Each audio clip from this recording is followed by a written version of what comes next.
WSPI FM, Mount Carmel, Shamokin.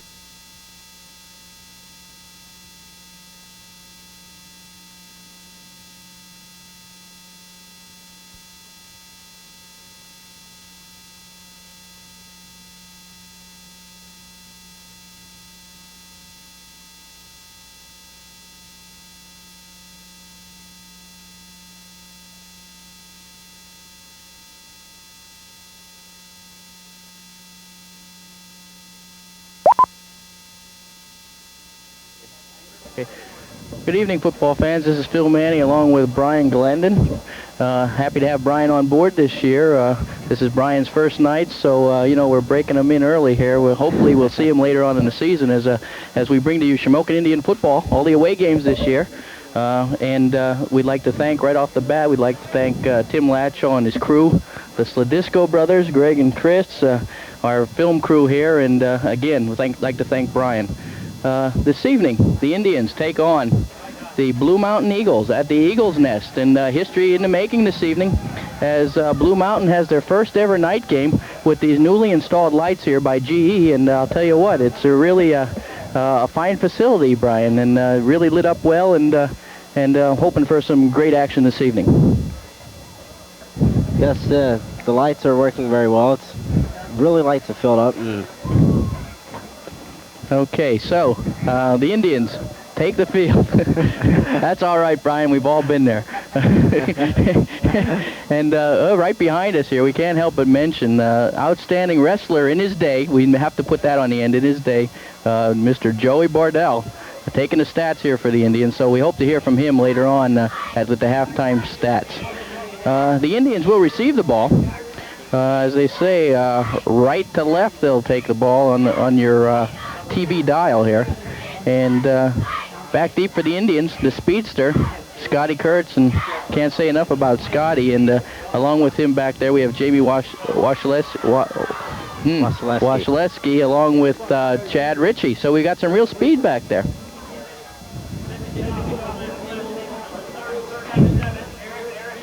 Eric Rebert will be doing the kicking for the Eagles as he tees it up on their own 40. And tonight's contest is underway. End-over-end kick, fielded by Washaleski at about the 20. He spins, he turns, he gets free, he sees some daylight, and he's got speed, folks. So a great run, and he runs over a couple defenders there down around the 30-yard line. So looks like the Indians will be setting up camp here this evening on about the Eagle 31-yard line. So great return. Jamie does have some speed. I've seen him in the track season, and when he can run that curve on that 220, and I'll tell you what, he showed us that speed there as he brought it up on the inside and then broke it to the outside. Yeah, I'd like to mention that Jamie's only a sophomore at Shamokin Area High School. He's got quite a few years ahead of him. Yes, he does, and we're looking for great things from Jamie. Hey, the Eagles, or the Indians rather, come out, split backs. Brian Stamets at the helm. He looks right. He throws for Ritchie to the corner, but a little bit off on the timing there. Ritchie didn't have enough time to run under it there. So that'll bring up a 2nd and 10. And good time to throw the ball, Try to strike fast. How about it, Brian? Right.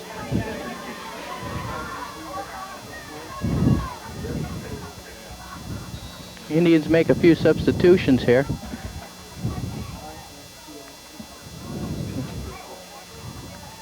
I wouldn't be surprised if the Indians go right to their bread and butter, their ground play. I mean, they've been outstanding on the ground with the backs that they have back there. Steele back there at the fullback, Ritchie at one of the halfbacks, and Kurtz at the upback. And it's a give up inside to Kurtz, an isolation play. And he gets good tough yards on the inside. And he picks up looks like about 4 or 5, well, maybe about 5 will make it. Brings up a 3rd and 5 for the Indians on the Eagle 26-yard line.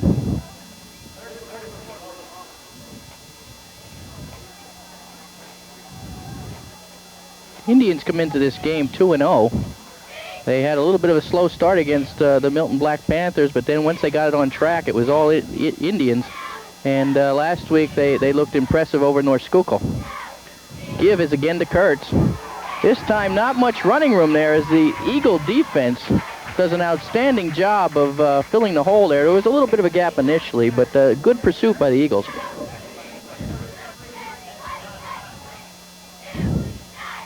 I have to try to see if we can get some of the names of these players as we're going there on the tackle and the like defensively for the Eagles.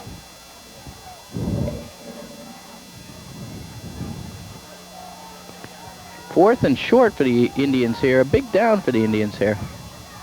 And nothing fancy. They give it up inside to Kurtz, and he's well over the line for the first down. So it'll be 1st and 10 Indians inside the 30-yard line of the Eagles. Nice blocking up front, Brian. Yeah, if that left side of that Indian line is doing the job again. We've got Eric Knoll at the center. Left guard. Let's see who's in there at left guard. We've got Wallish, John Wallish, and then big Chris Wall at that left tackle spot, all 340 pounds of him. Stamets rolls right. He's got some pressure. Looking. He lets it loose. It looks like out in the flats there to Jeff Steele. But a good defensive play there by, I believe it's number 33 on the play, Ed Pahanich. I should leave these names for you, Brian. So once again, the Indians go to the air on 1st and 10. Kind of uncharacteristic of what we've seen in the past 2 outings for the Indians. Good crowd on hand here. The Indians brought a good contingent, along with Blue Mountain also with a good showing here. I formation, pitch back to Kurtz. He's got room on the outside, and he's hit initially at about 2 yards past the line of scrimmage, but he spins and is able to pick up a couple more, bringing up a 3rd and about a long 5, let's say. 5, maybe 6.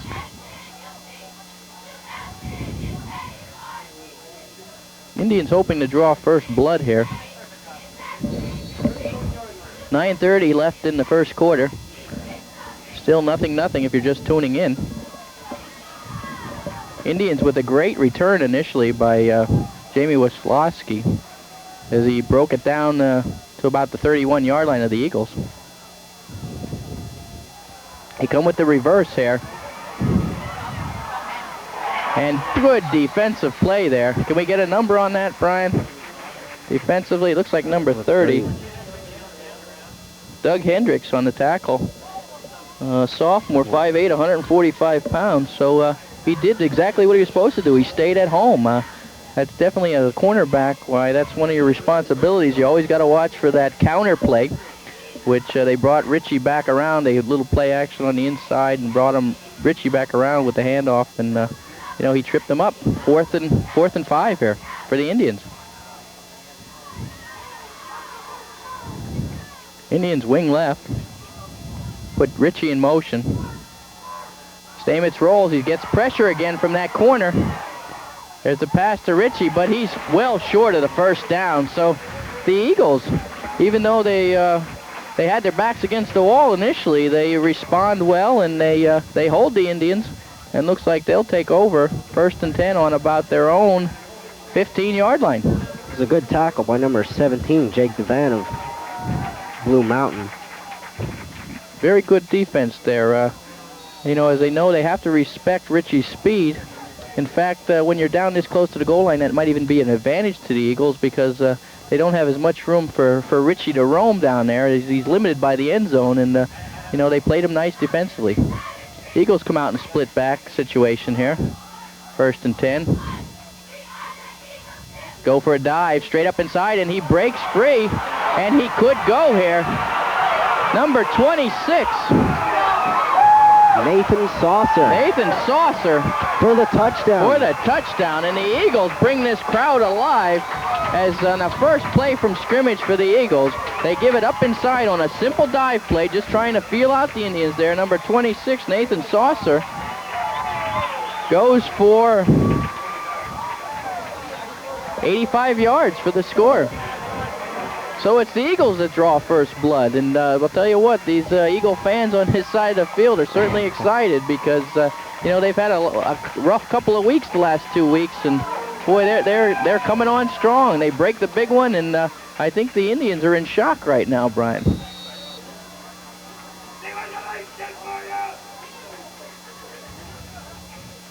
Snap is good, and the point after is good. So, with 8:05 remaining in the first quarter, the Blue Mountain Eagles go out in front on an amazing run, an 85-yard jaunt by number 26, Nathan Saucer, and leads 7-0. So, the Indians are going to have to regroup here and put something together. So we've had some big plays. The Indians initially on the kickoff broke a big one, but it's Saucer who strikes first blood and, breaks the big one. He can tote that leather as he showed as he broke in the open. He's definitely got some speed, and he broke into the secondary, and he was gone.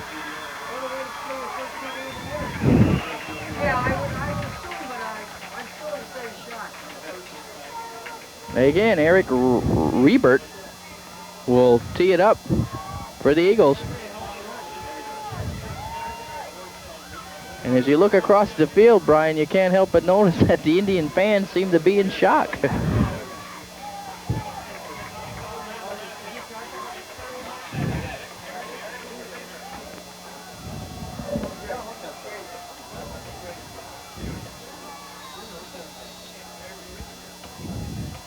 Here's the kick. End over end again. This time it's fielded by Kurtz at about the 19. He's got some running room up inside, and again a good return. The Indians not doing any fancy there. They're just bringing it right up the middle. They're forming the wedge and getting good return on those kicks. But they do trail 7-0 with just shy of 8 minutes remaining in the first quarter.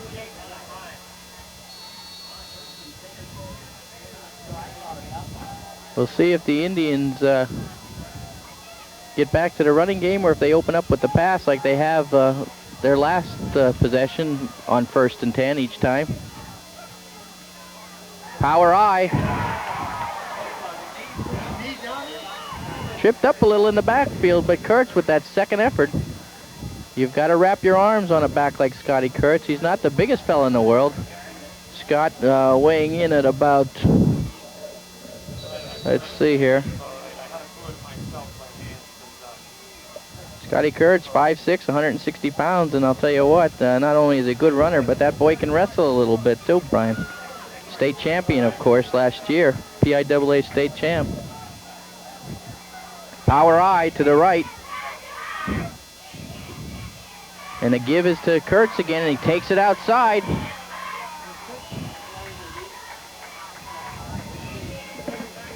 Definitely shows his abilities there, as the play looked like it was designed to be taken off tackle, but when he came up to the line and saw that there was nothing there, he just broke it to the outside, and his speed was what enabled him to pick up the first down. So the Indians on the move on the ground. 1st and 10 with the ball on the Eagle 44-yard line. Little counter inside to Ritchie. He gets tied up though. They tried a little bit of a scissors action there. Tried a trap on the inside, and they defensed it well.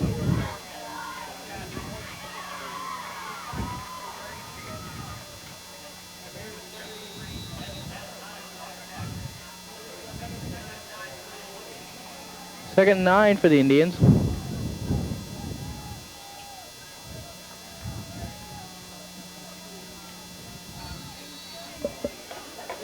Clock now down under 6:20 left to go in the first quarter. Indians trailing 7-0. They come out in the power I again.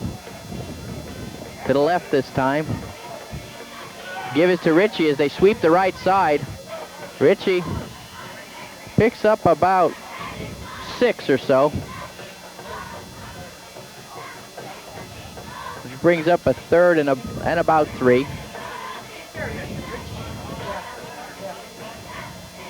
We've seen him go to the power side so often in the early going. This time they go to power left and sweep to the right with Ritchie. They go power right now. Ritchie, Steele, and Kurtz in the backfield. The give is to Kurtz up inside, and it looks like a fumble. I believe the Indians covered their own fumble here, as it looks like getting up off the bottom, number 36. Is that Mark Sandry? Yes, Mark Sandry. Mark Sandry recovers the Indian fumble, as Scotty Kurtz just lost the handle on it. He took a nice shot inside. 4th and 5 for the Indians.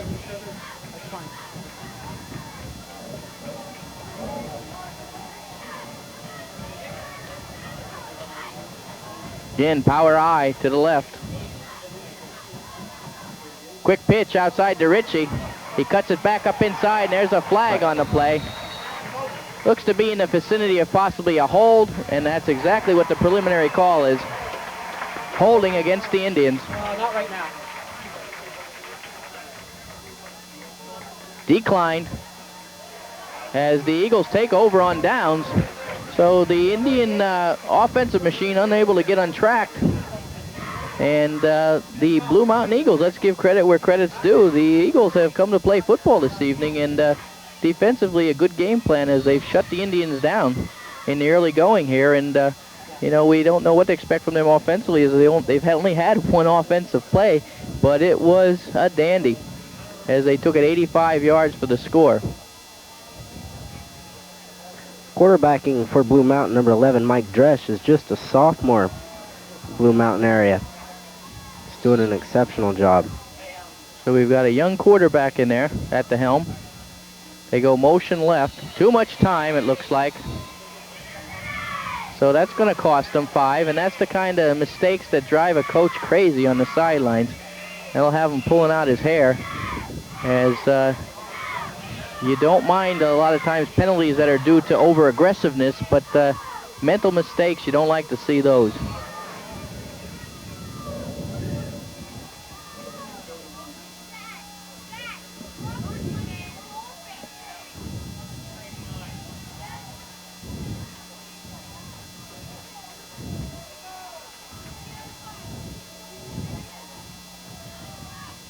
Indians going with a 4-man front defensively. Quarterback keeper as he gets to the outside. And Jamie Wisłowski covering nicely, coming up from that cornerback position, outside corner. Comes up and makes a good tackle, and it looks like a little bit of a gain on the play. Not much, though. Brings up a 2nd and 14, 15.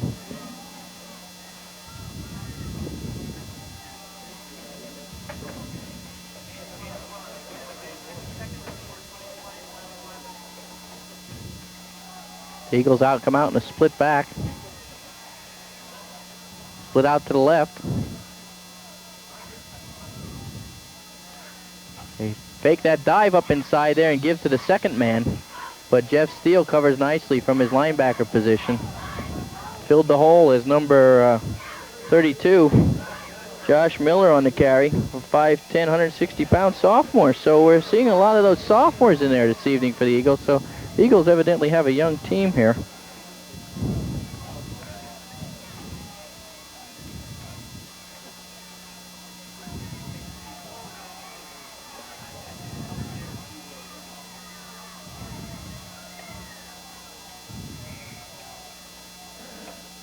They send the back in motion to the right. The pitch is to the right. To Saucer again. And so, oh, and there's a face mask.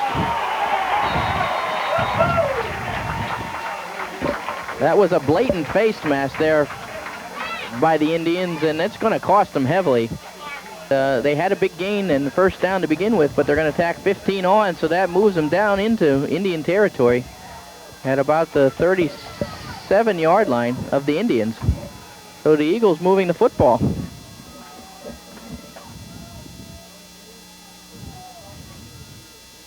They trap to the outside, and a nice hole there opening for Saucer again. They pulled the right guard, and they trapped out on our end, and they opened a gaping hole in that right side of our defensive line, and Saucer, you know, with that quickness that we saw early in the game, is right up in there and picks up a big gain for the Eagles.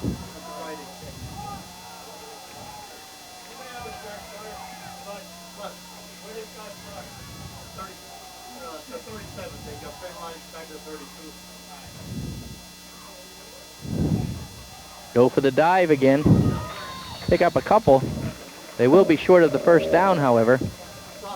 Bring up a third and maybe one. This is definitely 4-down territory, though, Brian.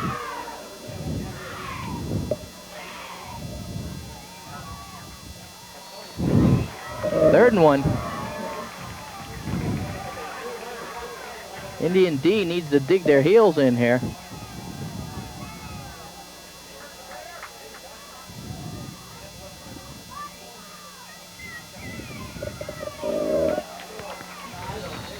And it looks like he may have picked up the first down, depending on the spot here, but it's going to be close. They're going to call for a measurement.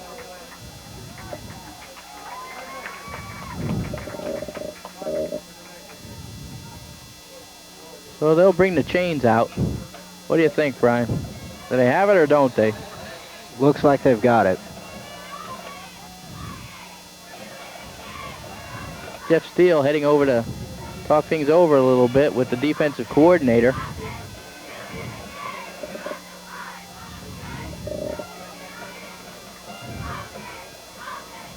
Looks like he's talking over there to Greg Sakavage on the headphones. And they've got it. They sure do. It wasn't even close. Ball's on the Indian 26-yard line. So the Line Mountain, yes, the Blue Mountain Eagles on the move here. And you've got to realize that this is a team that last week played Pottsville and was only losing to Pottsville, a very highly touted team, 14-zip at halftime. So, you know, they've got a good ball club, as we're evidenced here. Good defensive play there for the Indians. Looks like John Wallish, number 79, along with Jake Davis, number 83, on the stop, and they throw him for a big loss.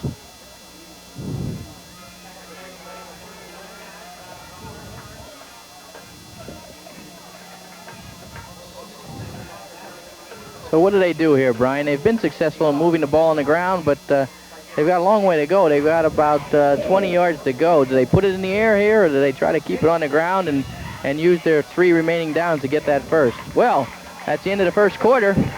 Eagles lead 7-zip, and on a drive.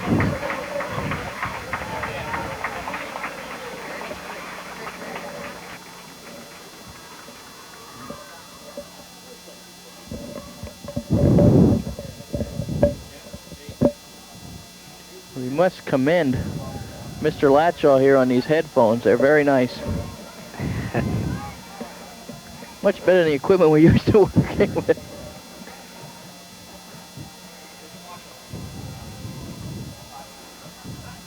That Tim Latshaw's a doer, I'll tell you. He gets things done when he puts his mind to it.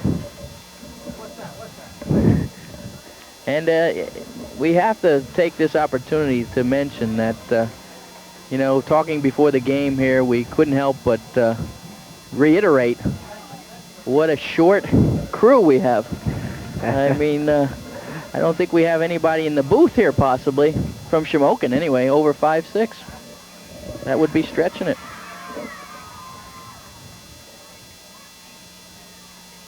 It's the quality that counts, though. That's it. We're definitely working on that basketball team that we're going to put together for the off season here. Might be able to play in a Pee Wee League or something.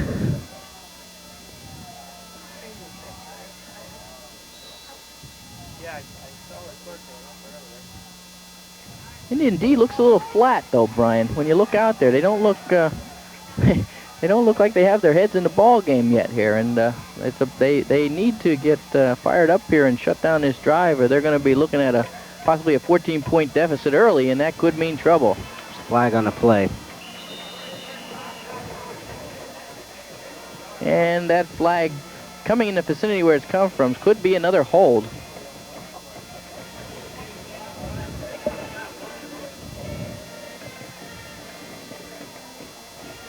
Motion against the Eagles.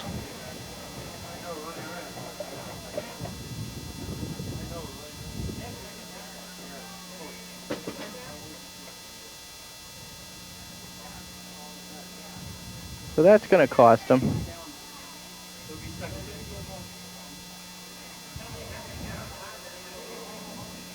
So that tacks on another 5.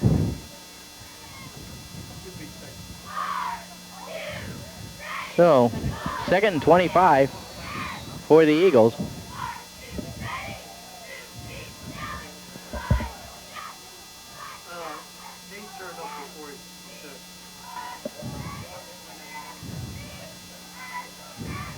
Eagles sticking to the same formation. Split backs.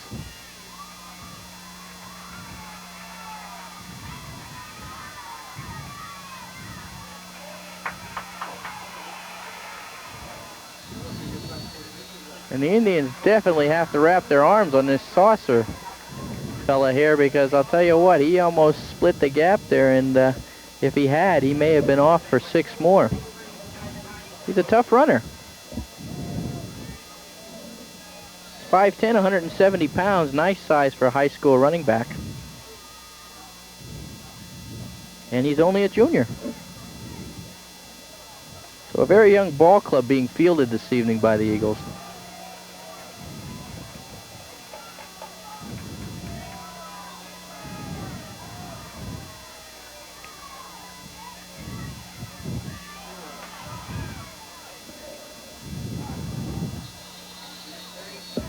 Indians defense that nicely as they pitch the ball to number 32, Josh Miller. Josh Miller, another sophomore. And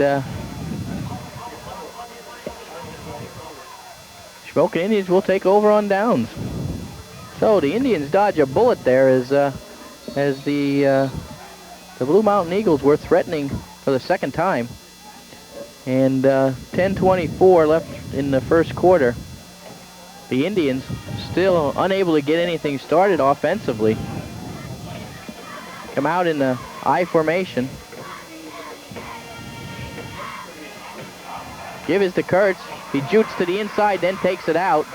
And a nice gain on the play there by Scotty Kurtz. Tackle on the play by number 30, Doug Hendricks. But not until after Kurtz picks up about 9 yards. Let's make it 2nd and a short 1 for the Indians. The ball now resting on about the 47-yard line of the Indians. Eric Knoll leads them out. Stamets calling his signals. They give it back to the inside on a cross to Kurtz, and he breaks it free.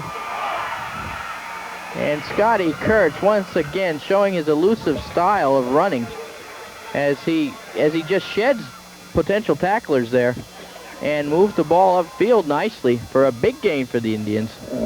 Taking the ball all the way down inside the Eagle 35 down to about the 34.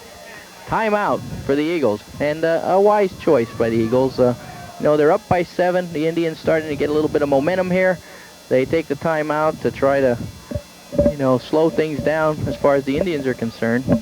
So a nice move there by the Eagles. Looks like we have an injured player on the play too for the Eagles. Possibly took a blow to the nose there. No pun intended.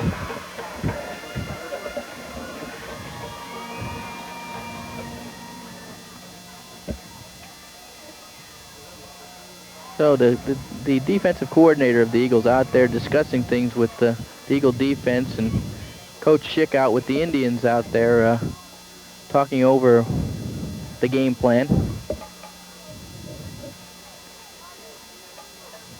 Scotty Kurtz moving that ball downfield for the Indians during this series. That nice counter play with a 2nd and 3rd effort by Kurtz. Put him down deep into Eagle territory, and they'll set up shop here. 1st and 10 on the 34-yard line of the Eagles. They go split backs. Kurtz and Wasilewski in the backfield, and Jamie's going nowhere on that play as the Eagles cover nicely defensively and actually throw Wasilewski for a loss. Tackles made by number 33, Ed Perhonich, a junior from Blue Mountain area. So, second about 12 for the Indians. Clock ticking away at 8:40 remaining in the second quarter. The Eagles have yet, or rather the Indians have yet to put any points on the board. The Eagles astounded the crowd here with an early 85-yard run in their first possession from line of scrimmage. Stamets scrambling, nowhere to go. Good defensive play by number 20, Bill Ruff, along with number 41, Dan Kalenic.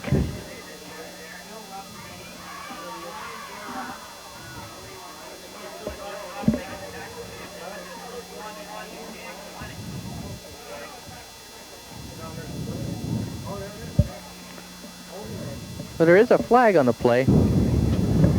Holding against the Indians.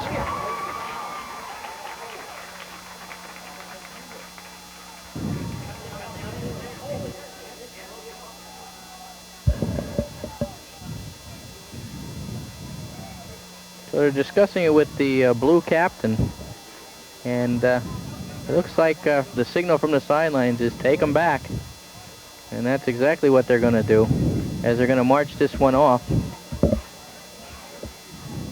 When they're down inside your 40 like that, you want to back them up as much as you can rather than take the play. They push the Indians back, making it second and about 20.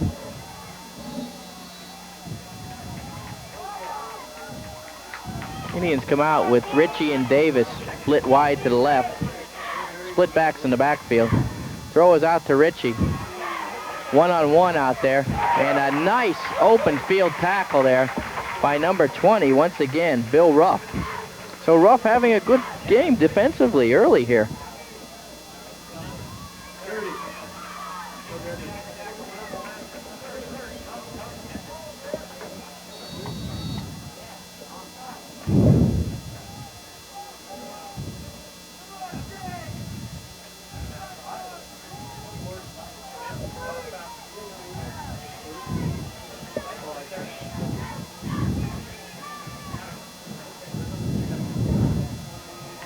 Indians looking to put the ball up in the air. They go with a screen out to Wisłowski. Jamie Wisłowski on the carry, and he picks up about 8 on the play, but that only puts him back to about the original line of scrimmage. So looking at a 4th and 10 here, with the ball resting on the Eagle 32-yard line. Steele brings the play in for the Indians.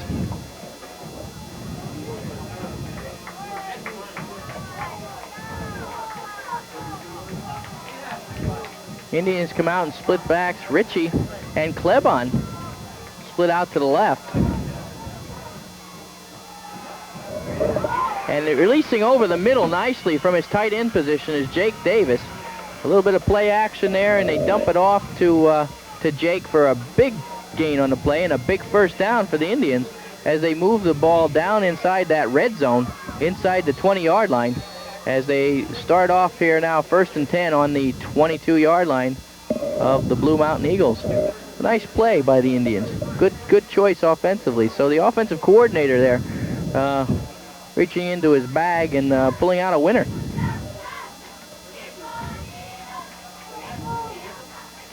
Come out in that power I again with Kurtz at the up back.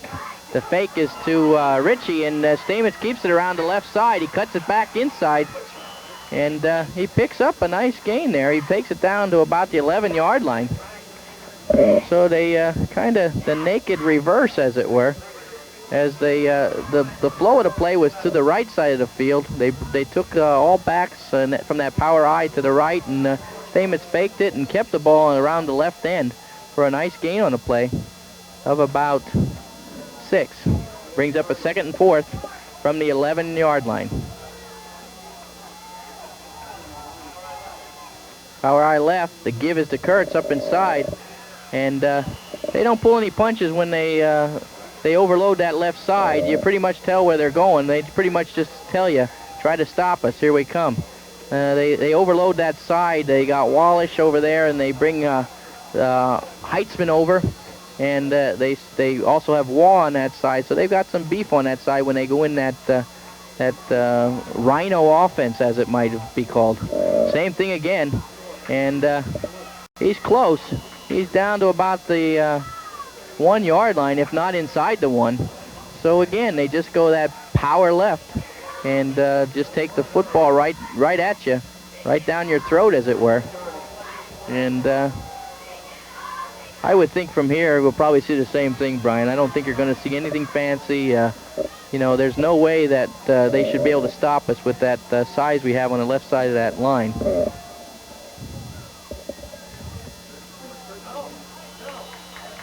But they do.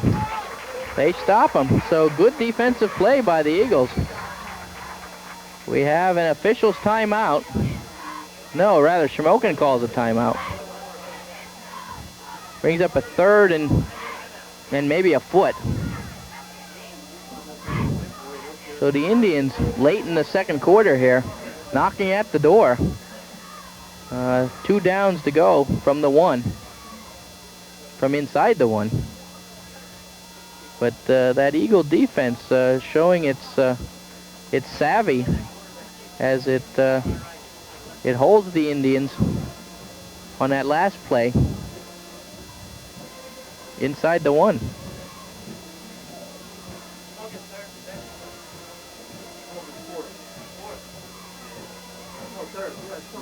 Coach Chicatano discussing things with his troops out there. Obviously reinforcing the fact that they got to get in the end zone. There's no two ways about it. They've got to put some points on the board here. They definitely don't want to go in at the half being down by 7 and having the Eagles on a goal line stance here. The momentum would just be, you know, would be great for the Eagles, but not so good for the Indians. So they go power left again. And they give it to Kurtz, and he goes up over top. This time he's in. So, the Indians finally on the board with 4:39 remaining in the second quarter, and will now attempt the point after. And it looks like they're discussing the possibility of going for 2, and it looks like they're calling a timeout now. So they will call a timeout, and I believe they will go for 2 here. So they want that lead going into the locker room at halftime. And what do you think, Brian? What are they going to pull here now? Will they go with that power formation again and just try to pound it in, or will they work something off of that, possibly a counter of some sort, or what's your feelings on this? I'm going to put you on a spot. See if you can call it. I think they'll go with what works. I think they'll go with the power. Okay, so there you heard it from our man, Brian Glandon. He calls them like he sees them. Very intense person. You can just see it in his eyes as he watches the game. You know, he's just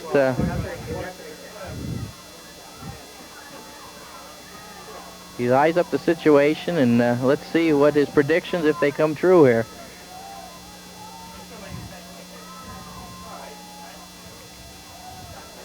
Indians don't overload that left side. Heitzman's over on the right, so see, I guess that's why we're up here and they're down there. But they go power I. They may work something off of this as a play action, but they pitch to Ritchie, and Ritchie's got some room, and he's in. He's in.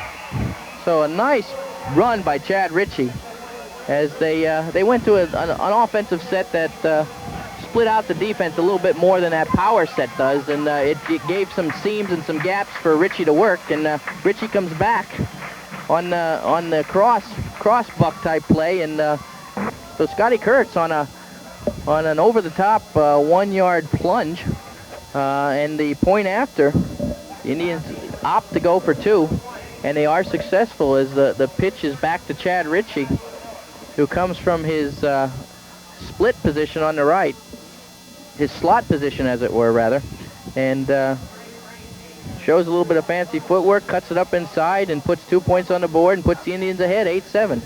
Kicked by Klebon, end over end. Fielded by number 41, Ed Kalanick. And nice coverage on the play by the Indians as the ball is returned just outside the 30. It looks like on about the 31. So the Eagles take over, 1st and 10 on about the 31-yard line.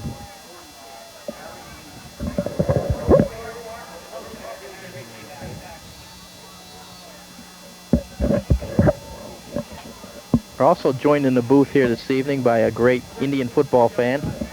Katie Manny's up here, checking things out.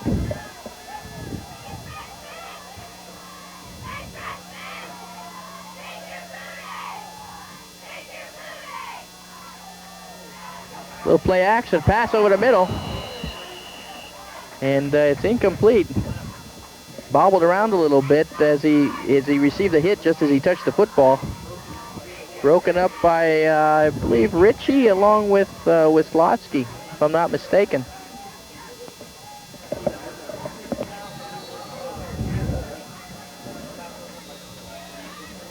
Timeout, Eagles. So a big night for the Eagles here, and I'll tell you what, they came to play football is they're giving the Indians everything they can handle right now, as we only have a 1-point margin, 8-7 favor the Indians. Linebackers are coming. Quarterback's in trouble, and a lot of pressure from a host of Indian defenders there, as it looks like the initial contact was made by John Wallish and possibly Jeff Steele getting up off the bottom of the pile there too. So third and 12.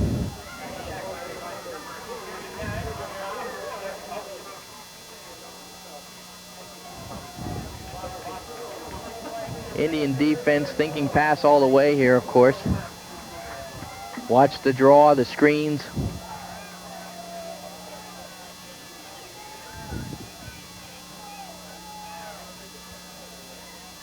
Give it up inside on a dive play. And Saucer, once again, on that play that he broke for the big one early. Just a straight dive, nothing fancy. They go to split backs. They just hand it up inside. Probably around the 4 hole there or so on the right side. And they just give it to the kid and let him do his thing. And I'll tell you what, he's a threat every time he gets his hands on that ball, as he has the speed we saw early. Eagles to punt, a low snap, fielded well, and he gets it away. Jake Davis fields the ball at about the 38 and carries it up over the 40 to about the 41 before he's knocked down there. And Indians will take over, 1st and 10 on their own 41-yard line. 2:46 remaining in the second quarter. Indians with a narrow margin of lead, 8-7. And a good game to date. They split Sandry out wide to the right. Ritchie in the slot. Stamets back to pass. Looks like possibly a designed quarterback draw there as he steps back maybe 4 or 5 steps and then takes it up inside. Well, there was a flag on the play. Flag on the play. Let's wait and see what they have. And it's motion on the Indians, so that's going to cost them 5.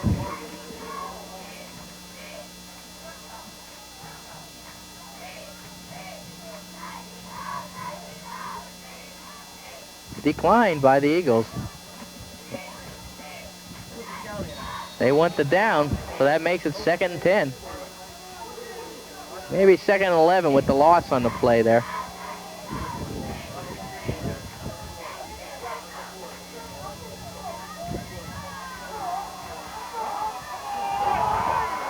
Give it to Kurtz, and once again, Kurtz eludes that first tackler and breaks it to the outside. He likes to get to the outside, and that's understandable because he's got that speed that can burn you at any point in time.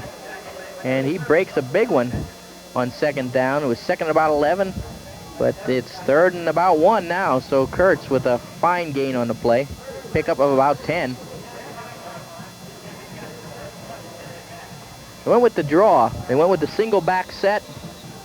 Looked like pass all the way, 2nd and long, and they opt for the draw, and Kurtz executes it well. Some good blocking up front, of course. We got to give credit where credit's due, that offensive line, and let's just let's just mention those fellas up there. We got Eric Knoll at center. We got John Wallish at one of the guards. We've got Joe Bridie at one of the other guards. We got Tim Heitzman at a tackle. Chris Waugh at a tackle. Jake Davis as the tight end. And just doing a yeoman's job up there in the front.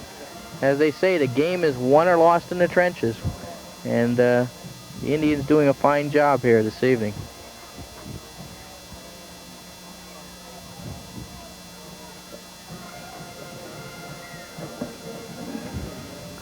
Two minutes and 4 seconds remaining in the second quarter. Indians with that slight edge, that 1-point edge. Just to recap a little bit here, the opening kickoff, a nice return by the Indians. Jamie Wisłocki returns the ball down to about the Eagle 30, but the drive stalls out as the Eagle defense digs in their heels and stops the Indians. And then on their first possession from the line of scrimmage,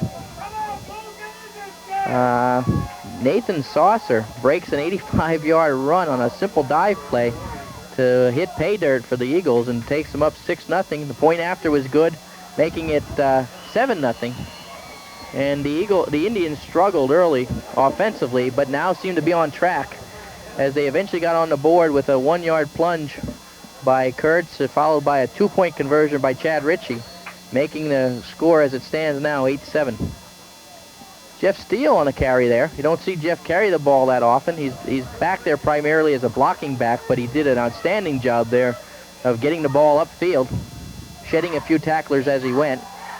Pass to Davis over the center again, and a nice leap by Davis as he hurdles one of the defenders, and it looks like his forward progress will put him past the first down marker. So first and 10 inside the 30. The Indians definitely hoping with 1:30 left to go here. I believe they might have 1 timeout left, possibly 2. Hoping to get some more points on the board. After the slow start they had, they would definitely love to get some more points on the board here. And it looks like an official's timeout is number 53 here for the Eagles, Jeff McNitsky. Looks like he had something in his eye or an eye injury there of some sort as he has his helmet off and he's walking to the sidelines. But fortunately, it doesn't look like anything serious. He's got the helmet strapped back on, so he's ready to go. He probably just had something in his eye, and we're glad to see that he's not injured. Split backs in the backfield. Ritchie splits to the right. Give it to Davis over this middle again, and into a lot of traffic there. Kind of little hesitant on letting the ball loose. And as he did, some of the defenders converged on Davis, and he's unable to come up with the handle. But nice effort on Davis's part.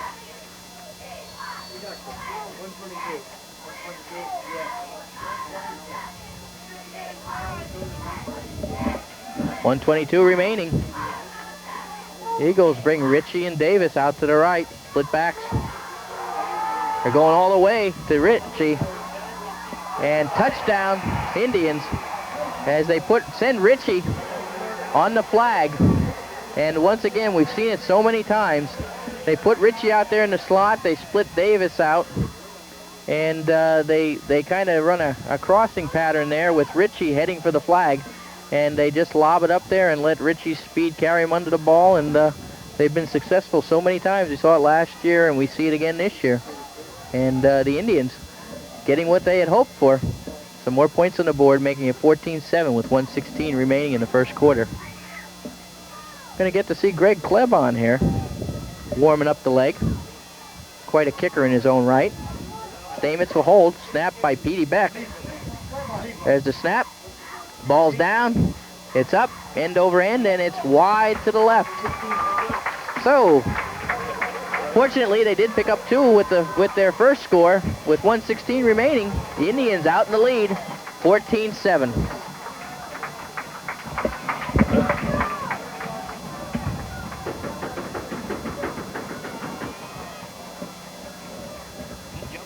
Okay, so the Indians will tee it up. Klebon puts it down on the 40. Waiting for the signal.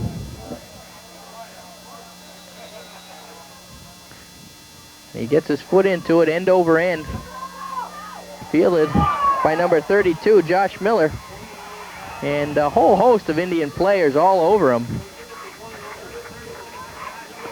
So, with 1 minute 11 seconds remaining, the Eagles now will try to put some more points on the board before the half.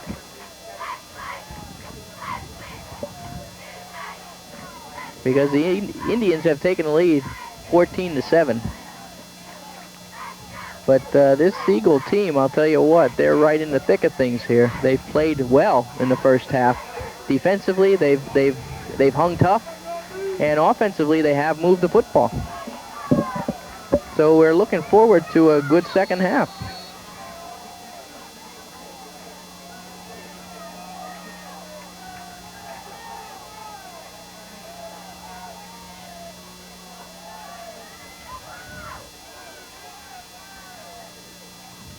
They go for that dive again.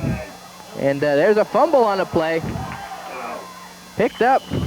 Fumble picked up nicely by number 32, Josh Miller. As the ball bounced free, and he's able to pick up a couple additional yards for the Eagles. And it puts them down on about the 42-yard line, their own 42. So a lucky break there for the Eagles. That ball, that odd-shaped ball, can take some funny bounces. 48 seconds remaining. We expect them to put it in the air here. They got that first down, but no, they go right back to the dive that has worked so well for them. They obviously see some kind of, flaw over there defensively for the Indians, because they keep running there, and they do keep chalking up some yards. So the Indians at halftime are going to have to make some kind of adjustment to that defensively to stop that dive, because if they don't stop it, they're just going to keep coming back to it until we do. And as we saw early in the game, they can break the big one from that simple dive. They come back the other way. They fake the dive. They go option to the left. Flags all over the place. So I imagine we probably got motion.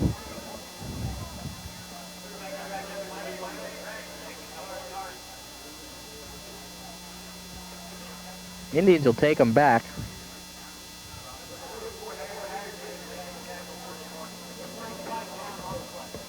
Seven seconds remaining in the first half.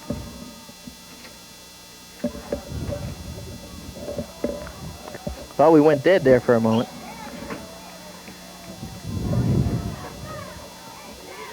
I'd like to take this opportunity to thank Blue Mountain High School for allowing us up here in the booth this evening.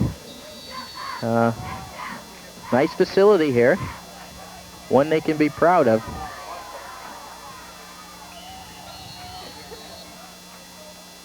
The addition of the lights is a big asset to the field. And time is out on the clock. Unless the official time on the field has something remaining, why, and it must, but we must be close. They may get it off, they may not here. Imagine they'll go for the end zone.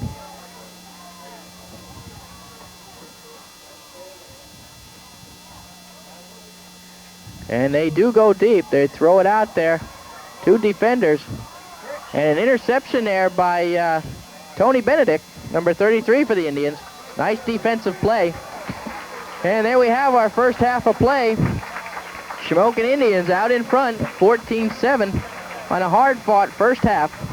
A little slow getting started, but hopefully now they're on track, and we look for some more points in the second half here as the Indians go to the locker room and discuss some things defensively, see what they can make adjustments here and there, and offensively as Coach Chicatano, on his third outing here, is looking for his third win.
Second half action ready to resume as the Indians lead the Blue Mountain Eagles 14-7. And before we get started, we'd just like to get a little first half stats here from our man, Joey Bordell.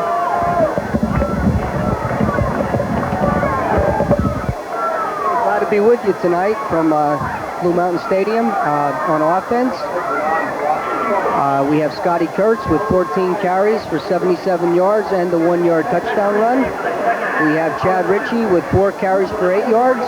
Jamie Wisłowski, 1 carry for -2 yards. Brian Stamets with 2 carries for 5 yards. And Jeff Steele with 1 carry for 10 yards.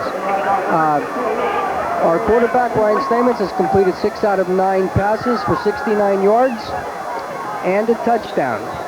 Chad Ritchie has 3 receptions for 33 yards and a 29-yard touchdown. Jamie Wisłowski, 1 reception for 8 yards, and Jake Davis, 2 receptions for 28 yards. Chad Ritchie has also run for a 2-point conversion. That's about it from here for halftime. Try to get back to you later.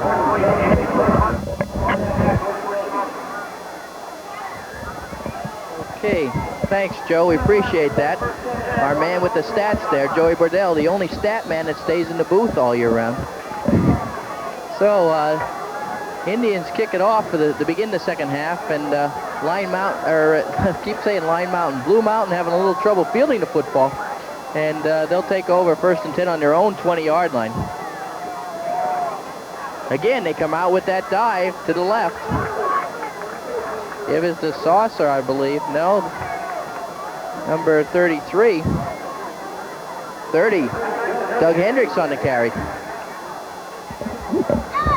So the Eagles pick up right where they left off, keeping that ball on the ground. They go with that dive play that has been so successful for them in the first half. Split backs, split to the right.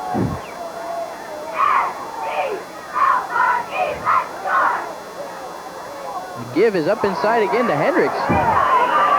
And he picks up a couple, maybe 2 or 3 on the carry, bringing up a 3rd and about 4. Big play, 3rd down play.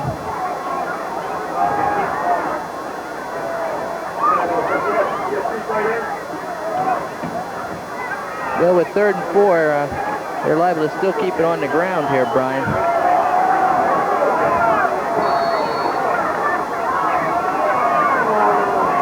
Phil Manny along with Brian Glandon here with second half action. They pitch the ball back to Hendricks again, and he does pick up the first down, it looks like. So they pitch it back to Hendricks. He takes it out to the left, gets around the corner.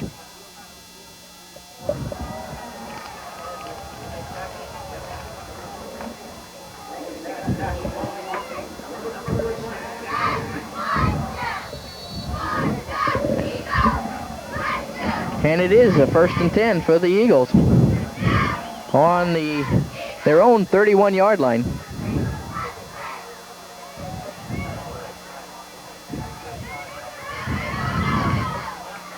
Devan in motion to the left. Give is up inside to number 26, Saucer again, and I'll tell you what, this kid can lug the leather. A great second effort by Saucer there. And I'm sure they talked about him at halftime, Brian, as he's the man that broke the game open early as he ran that long 85-yarder. So he's got some speed, and he's a good hard runner. He keeps those legs moving like any good back will do. And he's able to spin and weave his way up there close to the first down, close enough to warrant a measurement. And the chain crew coming out there.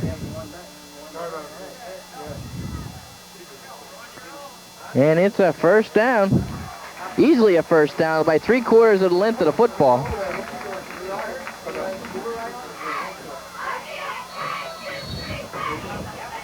Clock resumes. Just under 10 minutes remaining in the third quarter.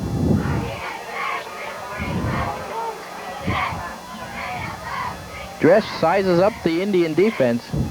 Calls the signals. Goes for that dive. Ball's loose. But they're calling them, no, they are calling it a fumble. He was stripped of the ball by number 51, I believe, there for the Indians. Brian Kaler. Brian Kaler. Senior at Shamokin Area High School. So Kaler with a big play for the Indians as he makes the runner cough up the football. Actually stripped him of the ball and puts the Indians in great field position just outside the Eagle 40-yard line. Eric Knoll leads them out. Stamets over center. Pitches back to Kurtz, who is led out there by a whole host of Indian interference. And a nice gain on the play, and I expect the Indians to kind of keep it on the ground here and just grind it. Of course, once we say that, Brian, then they'll go and put it in the air. Kurtz takes it to looks like the 34-yard line. Well, this is an opportune situation here to put the ball in the air. You've got second and about 4. Still got 2 downs to pick up that first down. Kurtz takes it inside, then out. Keeps those legs moving, chopping. We're getting a clinic here in running backs this evening as Scotty Kurtz for the Indians and Saucer for the Eagles are both having outstanding nights carrying that football. And if there's any youngsters out there watching, just keep in mind how these fellas, these backs, they just keep those legs moving. Keep them legs chopping. That's the main thing you got to do when you're carrying that football. And get north and south. Don't run east and west. Jeff Steele on the carry. And he's pushed ahead for an additional 1 or 2 yards, and he picks up the first down. Over to 30, down to the 26 of the Eagles.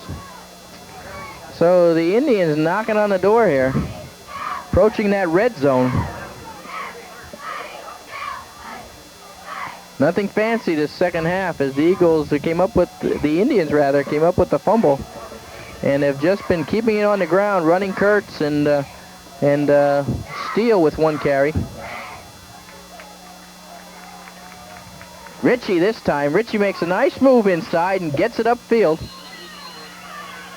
Right off the bat, you think of Ritchie as an outside runner because of his quickness. But he's definitely not afraid to put the nose to the grindstone and cut it up inside as they bring him back on that scissors action. Trapping up inside.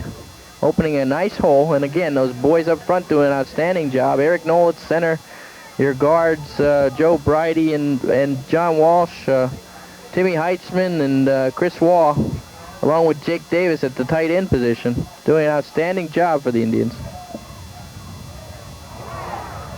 Steele loses the handle on the ball almost, but he comes up with it and manages to run over 1 defender for a couple yards, and that's a first down for the Indians.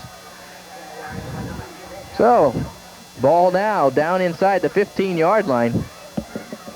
And the Indians knocking at the door.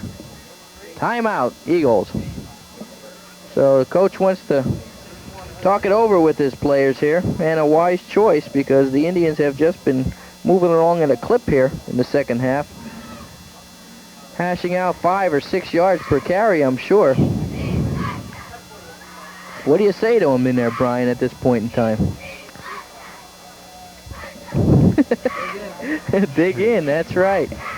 Dig those heels in. I mean, they're every bit in this ball game. It's only a 7-point game here. They looked good in the first half. If they want to remain in this ball game, they need to just suck it up and try to shut the Indians down here.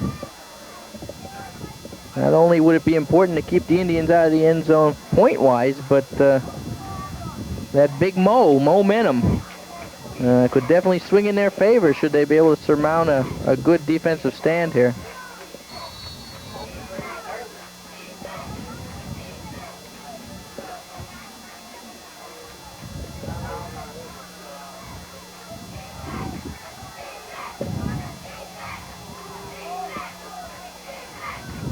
High formation, fake is the Kurtz. They take Ritchie on the outside, but there's a flag down we see in the secondary there. I believe downfield somebody might have had an illegal block or a hold. It's coming back, I believe.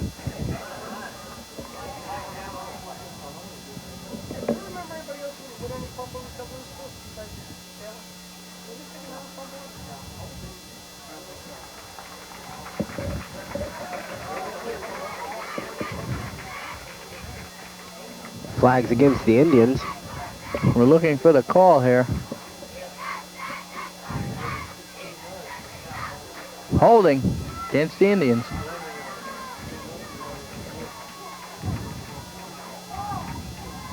You can't afford to hurt yourself that way. But those things happen, that, you know, you're slipping off that block a little bit and you just want to give your guy that little advantage and get him in that end zone, and sometimes you might just grab a hold of a jersey or so, or hook an arm or something, so it happens. Power I to the left. Fake to Kurtz. And it's out there to Davis. Nice play, nice ball handling by Stamets. As he fakes the ball up inside to Kurtz, a play action, rolls to his right, and lays the ball out there nicely to Jake Davis, who picks up the touchdown. The Indians are really coming on strong this second half. Yes, they are. They're coming out looking good. Picking up where they left off in the first half, as they were slow getting started, but hopefully now they've got that offensive machine lubed and ready to go.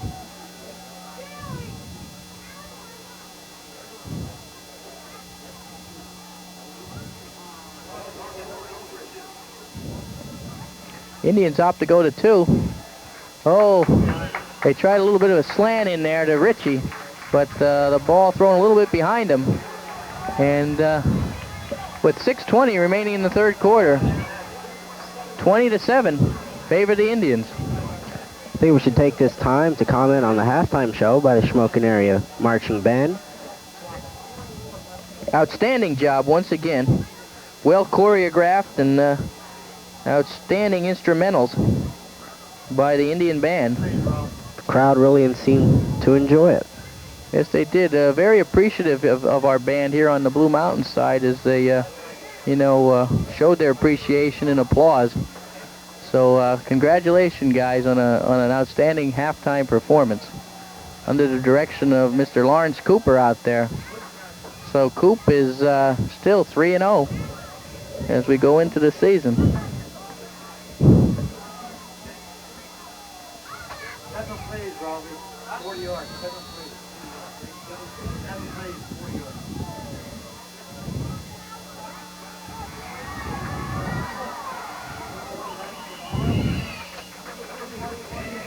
Number 41, Dan Kalinick, sophomore, Blue Mountain area, with the carry on that.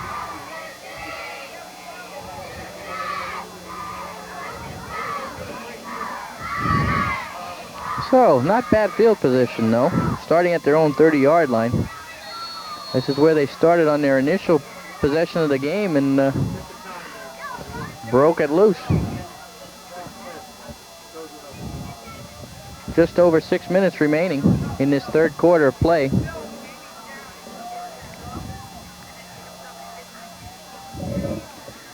Steele on a blitz. Jake Davis crashing in from his end position there to come up with a nice play, along with number 55. Tom Taylor. Tom Taylor. So Taylor, I believe, had a fumble recover earlier. Was it Taylor? Or was it Kaler? It was Kaler. Brian Kaler. Okay, Brian Kaler. Kaler and Taylor. So easily confused. Thank you. But both young men do an outstanding job this evening.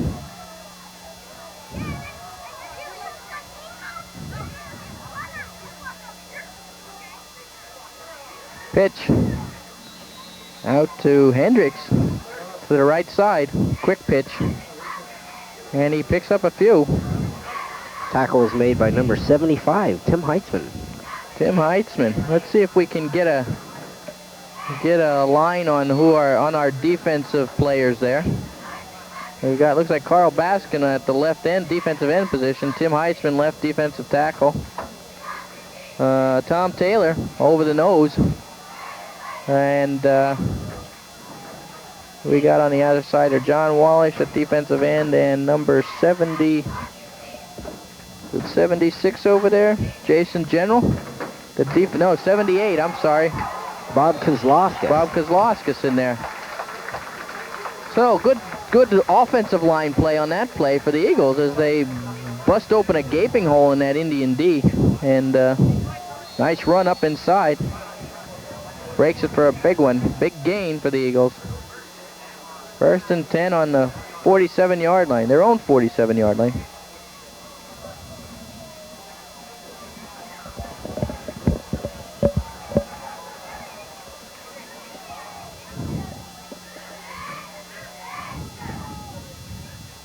Long count. Hendricks breaking it up inside again. Nice gain there on the play. Picks up about 4 on the carry. Let's make it 5. 2nd and 5 Eagles. See if we can run across that linebacking crew for the Indians in there. It looks like we got Jeff Steele and Harry Reid on the inside. Corners, we got Jake Davis along with, let's see who's out there on it. Tony Benedict, or Jamie Wisłowski. And then at the defensive back positions, Chad Ritchie and Jamie Wisłowski. So a lot of people going both ways.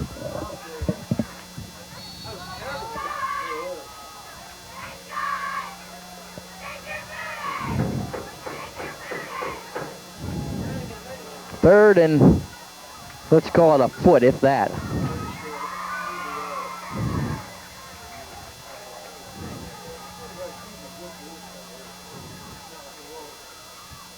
Oh, big play there. It's a fumble for the Indians. Not even touched, unscathed as it were. Number 55 again. There's that fella, Tom Taylor, coming in there, making a monstrous hit on the back. Making him cough up the football, and it looks like Joe Bridie came up with the reception. I mean, rather, the fumble recovery, and it must have been a big hit, because I see Tom Taylor over there with the hat off, and he may be seeing a few cobwebs. I think he was as surprised to see the back on top of him as quick as he was as anybody. But a good hit, and big turnover for the Indians, as the Eagles were moving that football.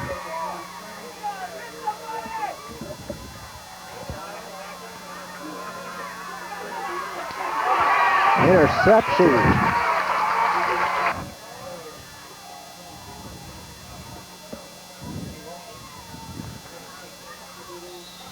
Once again, Taylor in there almost breaking things up. 55 for the Indians. He just missed the ball carrier, just scooted by him, but a nice gain on the play. Had good peripheral vision there on the part of the offensive back, enabled him to elude Taylor's coming up inside there, and he picks up about 4 on the play.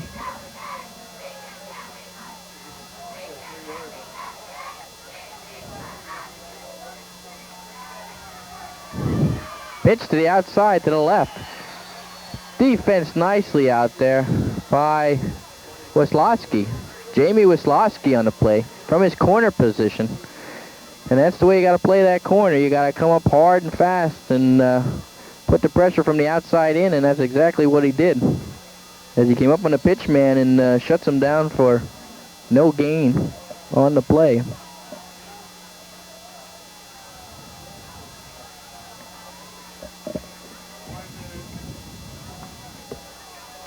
Under 1 minute remaining in the third quarter. Indians out in front 20-7. A hard-fought game on both sides of the ball. They trapped and try to kick that end out again, and they are successful at it.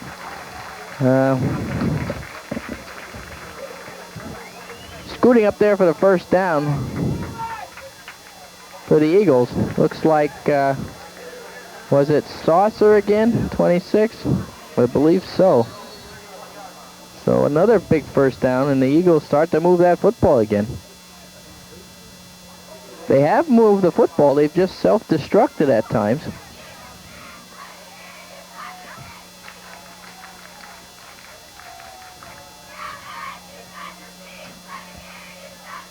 Give inside is a Saucer again. He takes a big hit, but not until after he gains about 4 or 5 on the play.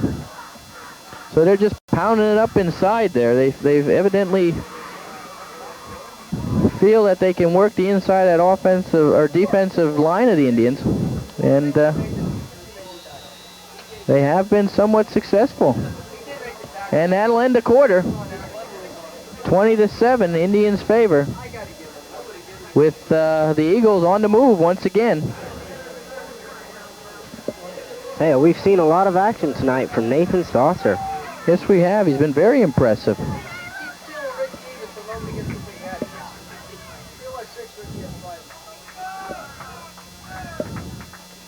Had some good play both offensively and defensively by both teams this evening.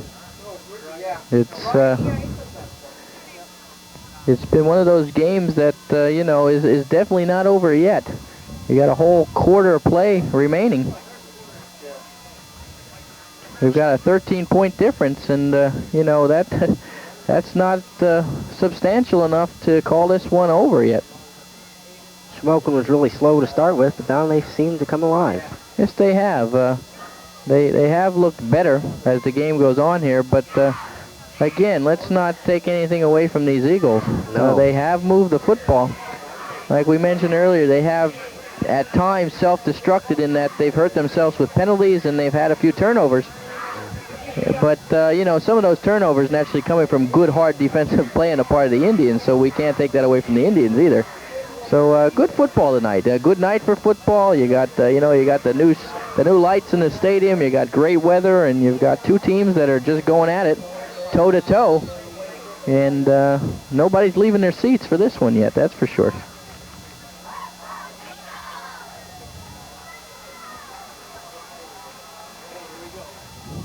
The Eagles come out in that same set they've used all evening. Split backs, split to the right. They go for that dive, and there he is, Saucer once again. He's so explosive off the football. I mean, on the snap count, he's into the secondary a couple times here before the interior line even realizes that he's broken through. Very quick. Like I said, he's good size for a high school running back too. 5'10", 170, I believe.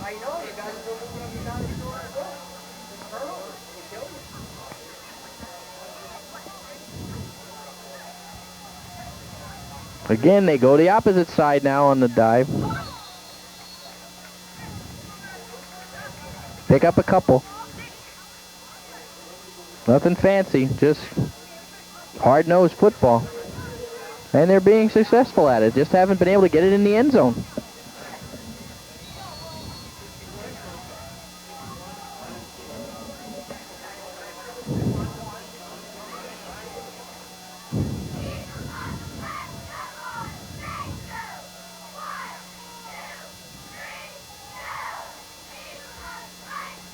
They fake it this time on a dive, go over the middle. Good defensive play there by Ritchie as they try to hit the tight end on that one.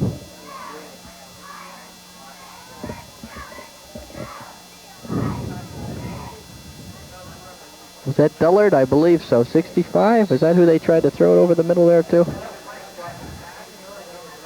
No, 95. Brad Gottschall. Gottschall? Yep, there we go. That's the tight end. Both ends in tight.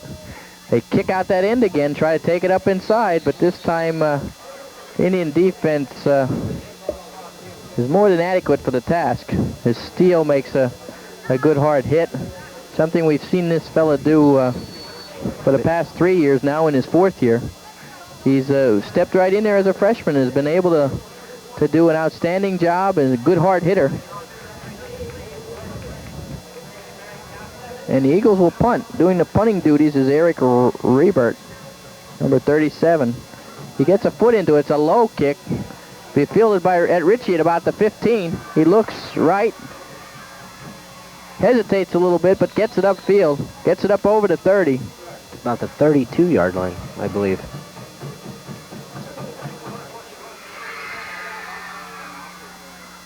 So the Indians take over. 1st and 10 on their own 32. 10-11 remaining in the ball game. Nothing they'd like to do more here than just have a time-consuming drive, chew up that clock, and at the same time hopefully put some points on the board. It's either one of two things usually. Either that clock doesn't run fast enough or it doesn't run slow enough. There's no in between. The Indians are hoping it runs fast Eagles are hoping to run slow. I formation. Ritchie in the slot. Pitch back to Kurtz. Takes it wide to the left. Good pursuit. He's down on one hand. And we've seen that so much, his balance. It's just outstanding. Well, we got an injured player down on the field for the Eagles.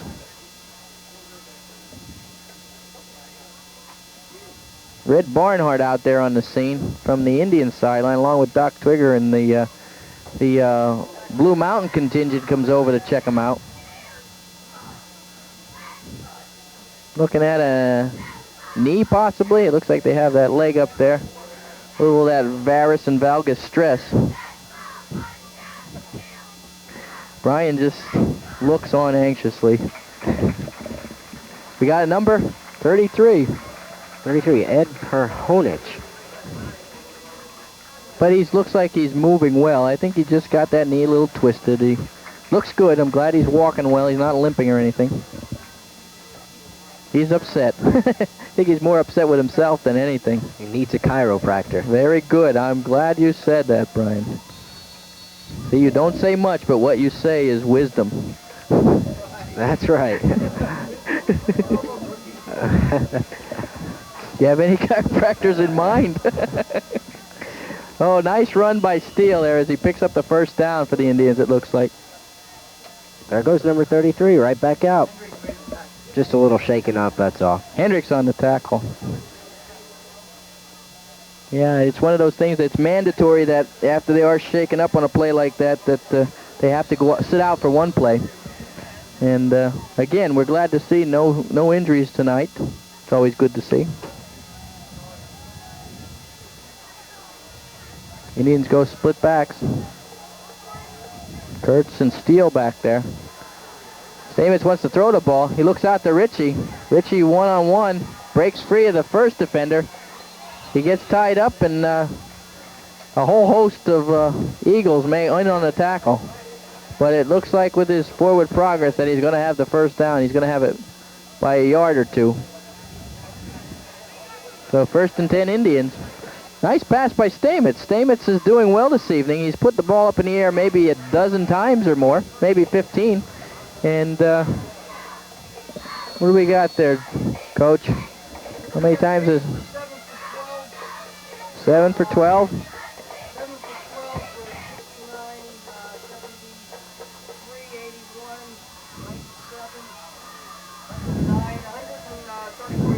7 for 12, 134 yards, and ooh, there's a face mask. That was obvious.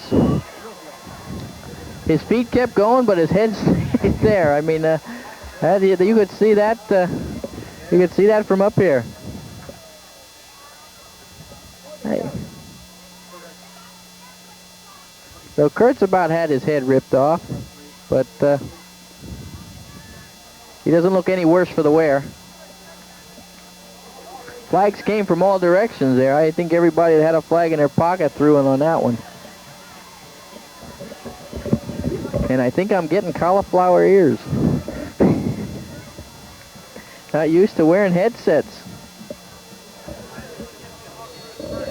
Must comment though, this Tim Latshaw guy taking care of us. Producer of this show this evening, doing an outstanding job. Up on the roof we got Greg. And a nice pass there to Chad Ritchie. Stamets again putting it right on the numbers, and Chad got the hands to get the job done.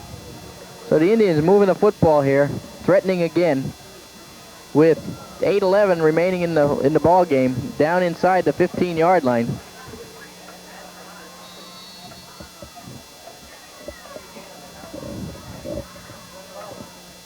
Timeout, Eagles.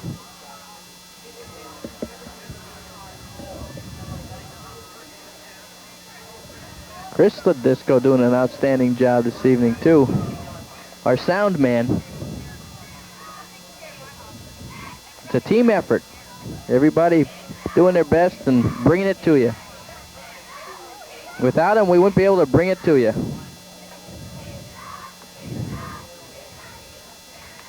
We'd also like to take this opportunity to thank the Mount Carmel station for their broadcast, their delayed broadcast of this game. Very appreciative of that. Outstanding football in the area, and we like to see it. You know, all you football fans like to see as much of it as you can, I know. And this is one way of, you know, just kicking back in the easy chair there and enjoying the ball game. It's the area teams. And we like to see those area teams win. Now, that brings up a good point for next week, though. We got two area teams going head-to-head. Shamokin versus Mount Carmel. One goes back a long way. Pitched back to Kurtz. Kurtz making a nice move to the outside. Hurdles one defender. Gets it up to about the 12-yard line. Yeah, the coal bucket will be on the line again next week. Other thing to mention is if you get a chance, get out and see some of that JV and freshman football too. Monday night.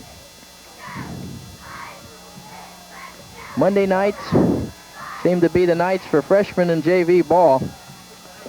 An occasional Saturday, but check your local listings for dates and times. There's a flag on the play. Flag, and it's going to be against the Indians. It's in that vicinity of a hold, and it looks like we got an Indian player down there in the backfield. He's getting up under his own power, but kind of slow. It looks like it might be Jake Davis. He's a tough cookie, so he'll shake it off. And let's see what the flag is. Illegal procedure against the Indians. Indians back to the Eagle 18. Stamets looking for Ritchie. And Ritchie with a nice grab takes it out of bounds at about the 8-yard line. So even in traffic, Ritchie comes down with it. You know, he does have that great vertical leaping ability.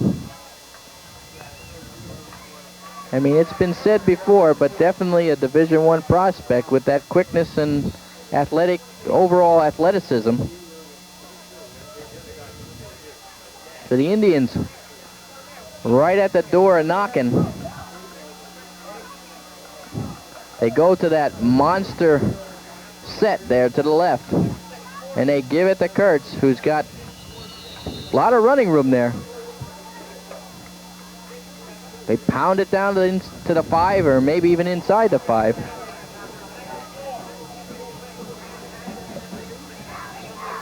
Which brings up a 4th and short. Joe Bridie in with the play.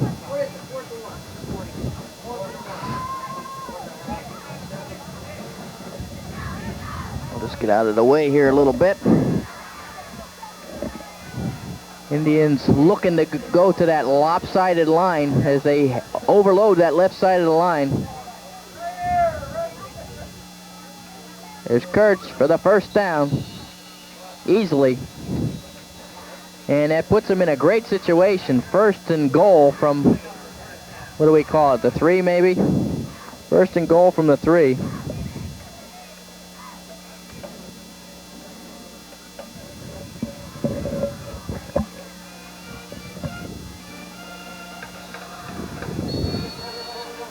And they wind the clock with 6:12 remaining.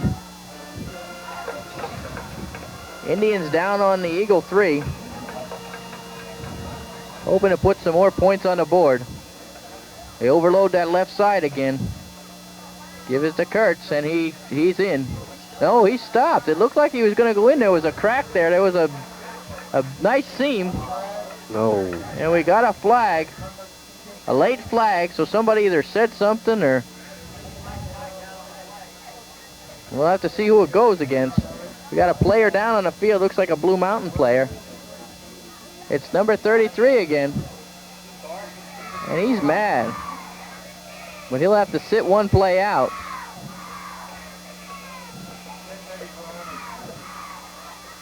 And it's offsetting penalties.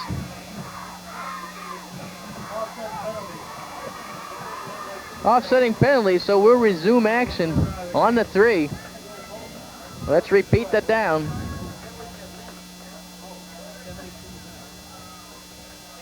Or rather, let's call it 2nd and 3.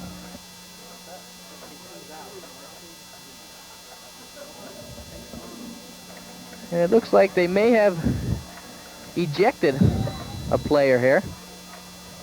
Timeout Indians. I believe they ejected a player from both teams.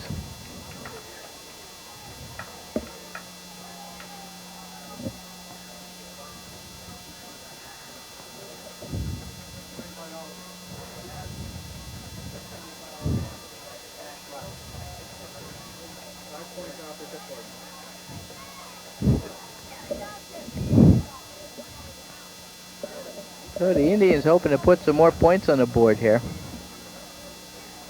It has been a hard-fought battle, though, this evening. This Blue Mountain team definitely doesn't have to take a back seat to anybody. They've looked impressive offensively. Just had some bad breaks here and there, turnovers and some penalties that have hurt, and as a result have stalled their drives. But the Indians come out, try to split them out a little bit this time. Give us the steal. And again, some good defensive play by the Eagles down there. Some tempers flaring. It looks like another Eagle down. Can't get a number there. Number 2, Jeff Steele on the carry. Stopped short of the goal line. Down inside that 1-yard line, though.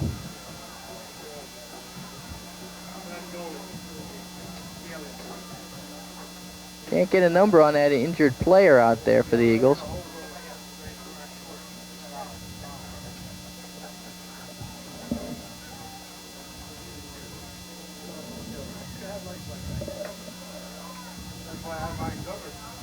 The training staff of the Eagles out there checking him out.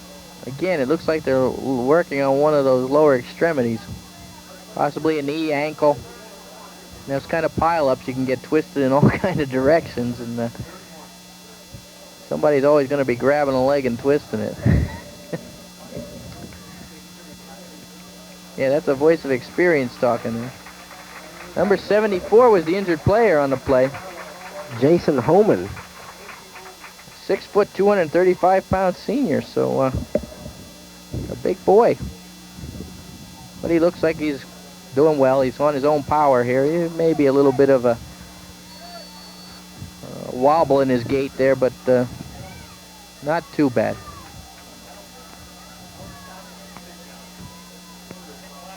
They're trying to call it here in the booth. They go with the sneak, and he's in. That's all you need is that little crack, and you just take it to one side. So Eric Knowles to be commended on that one, as Stamets follows him right up over the goal line for a touchdown. 26-7, 5:22 remaining in the ball game. And we get an opportunity once again to see Greg Klebon put his toe to the football and see if he can come up with that point after. Stamets on the hold. Pete Beck doing the snapping.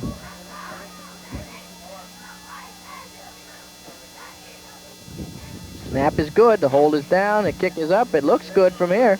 And it is good. A lot of toe on that one. So, with 5:22 remaining in the ball game, the Indians go out in front of the Eagles, 27-7. And it's been a good contest, though, Brian. A lot of back and forth football. Both the teams have done an excellent job. Yes, they have. The Eagles have nothing to be ashamed of here. They had a rough week last week. They played tough the first half against the Crimson Tide, and then fell far short, getting beat by, I believe, 50-some points. But, you know, nothing to be ashamed of here tonight. No, they really shocked Shamokin in the first half. Yes, they did. They looked impressive. Klebon, toe it up at the 40. Kicking from the right hash mark.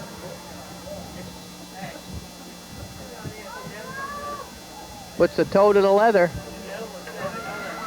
Ball is fielded by Dan Klenik. Klenik knocked out of bounds on the Indian sideline. At around the, let's make it the 30-yard line. 1st and 10 on the 30 for the Eagles. Eagles are going to have to strike quick here. So I suspect they'll put it in the air. But then again, we've been wrong before.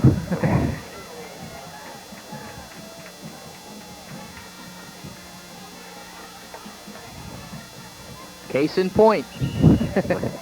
They go back to that dive. They're bread and butter all evening. They're just hoping to spring that speedster of theirs, Saucer. But unable to this time, but he does pick up at least 4 yards on the play.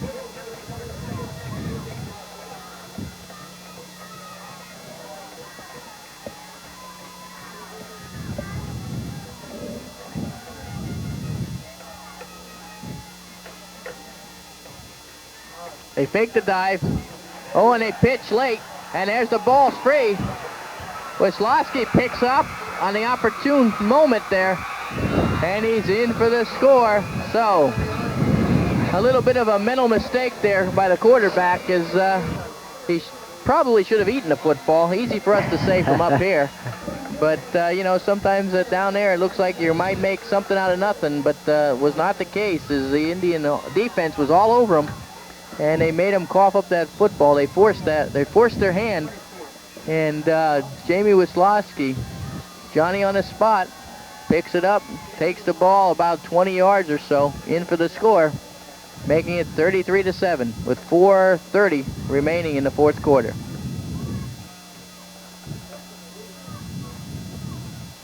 Snap, ball's down, and it looks good. There's a flag coming in there late. It looks like it's going to be roughing the kicker. That may be assessed on the kickoff. They say you never take points off the board. And obviously the Indians do not.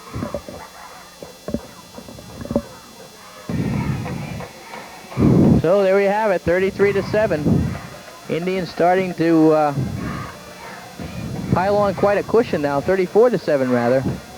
And what looked like a slow start for the Indians has turned out to be a pretty impressive showing here in the second half.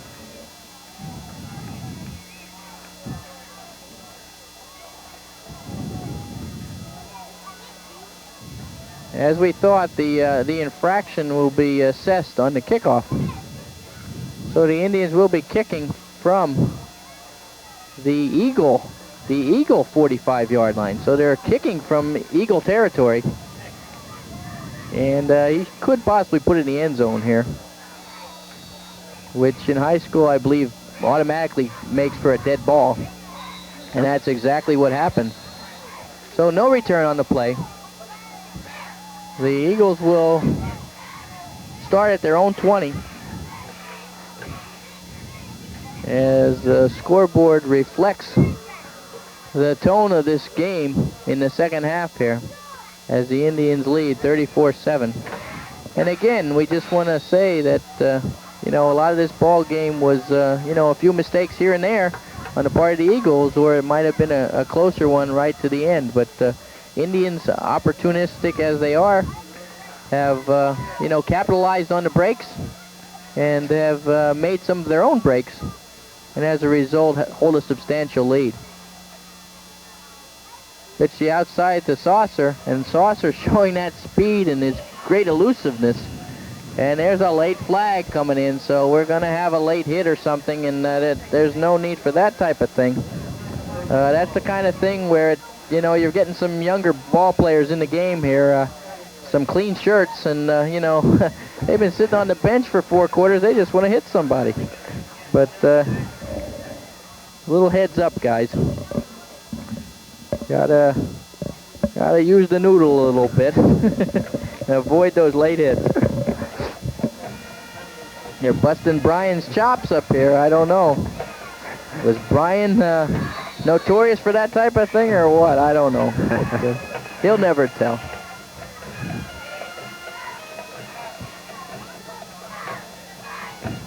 They go right with the straight dive once again.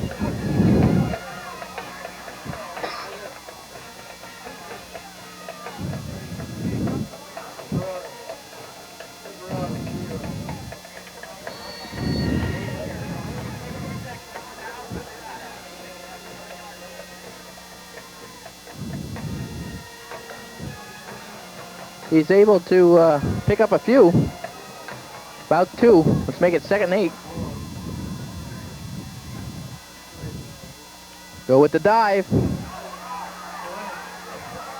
Nice run there by number 41.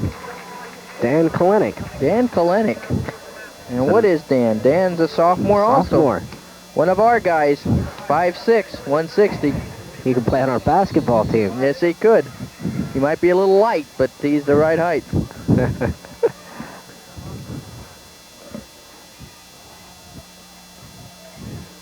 So we've got some, a lot of substitutions in there for the Indians. First team is has congregated on the bench over there on the far side of the field, but the second team doing a good job here.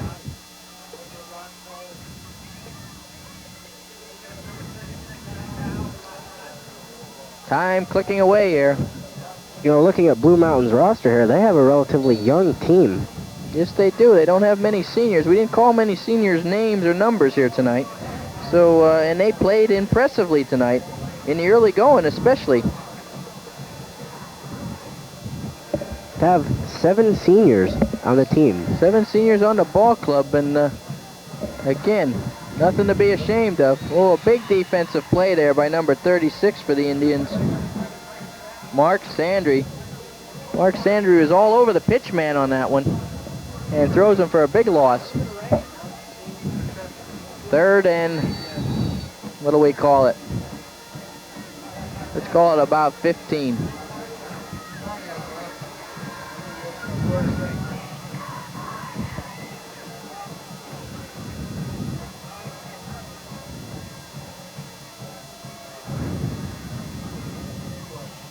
They fake that pitch, quarterback keeps, or rather fake the dive, I should say. Quarterback keeps and tries to run to his left, but a lot of pursuit from the Indian defense.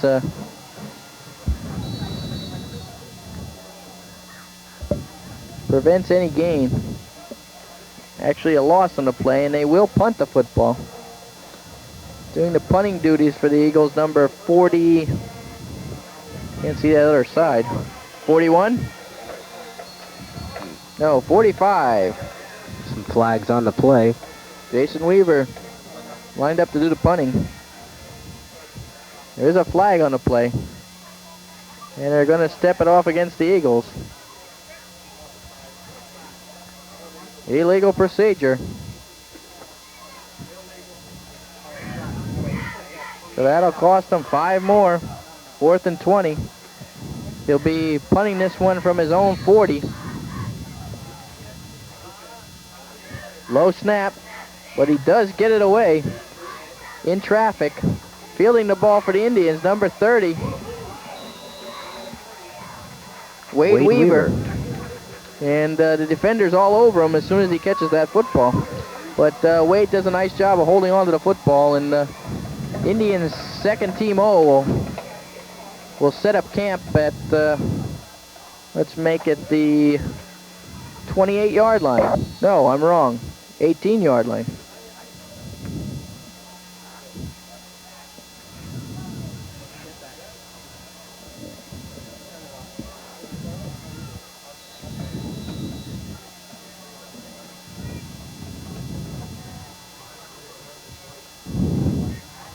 Coach Schick coming out to organize the second team here a little bit.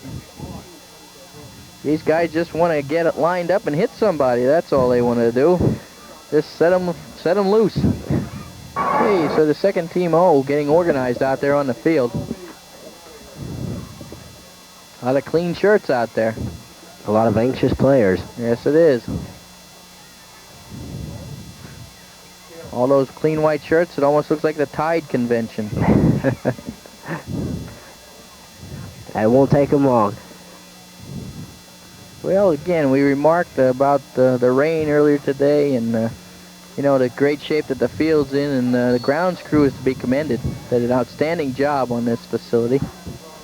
Good to see the lights here. We keep remarking about that, but the first Blue Mountain game in history to be played under lights at their own stadium. Pitch back to Tony Benedict, who takes it to the left and picks up a few. Let's make it maybe 5. We'll make it 2nd and 5. A little bit of a spritz coming down here. You can feel it blowing through the window here. That's not going to dampen the spirits of those Indians as they come away with 46 seconds remaining, come away with their 3rd victory. And going into next week's contest 3-0. Waiting to see what happens up the road with the Red Tornadoes as they are hosting, I believe, the Minimarian at their stadium at Mount Carmel. So possibly the Battle of the Unbeatens next weekend. But that remains to be seen as at halftime, I guess, Marion was leading 7-3. So we'll anxiously await the results of that one. But I'm sure either way it's going to be a packed house out at Kemp Memorial. And we'll be bringing it to you on the magical world of Whistle Sports. Myself along with Tommy Ryan. So tune in. And that's the ball game. Tony Benedict getting up a little bit slow, but that's going to do it. And after 4 quarters of play, the Indians, like we said, undefeated, picking up their 3rd in a row at a score of 34-7. Congratulations to Coach Sam Chicatano, all his assistants, and on the remarkable job they've done with this team as far as getting him ready. Offensively and defensively, they've done a great job, and the Blue Mountain is to be commended also. Let's not take anything away from them. They played an excellent game. I mean, there's a team that I don't believe has had a victory yet this year, but, you know, they didn't play that way. They came right at us, and they gave it everything they had, and just fell short. You know, had it not been for some penalties and some turnovers, why, it might have been a different ball game, at least a tighter one. The Indians having the edge, though, all the way. But great play on both sides of the ball. A cleanly played game, and we're glad to see that. Again, we'd like to thank Mount Carmel TV station for the opportunity to air this game, this replay. And we hope to bring you more as the season goes on here. We'd like to bring you all of our away games. And our next game, our next outing will be up at Coughlin as the Indians go up there after their game with Mount Carmel, the next away game, October 1st. And we hope to bring that one to you. So we'd like to thank Brian here for chiming in and being our spotter, helping us through this one. He's got one under his belt, so look out. Next time he won't be able to keep him quiet. So from all of us here, myself, Phil Manny, and Brian, and Tim, and Greg, and Chris, we'd just like to thank you for tuning in, and you know, get out there and support your high school athletics. It's a valuable asset to the community.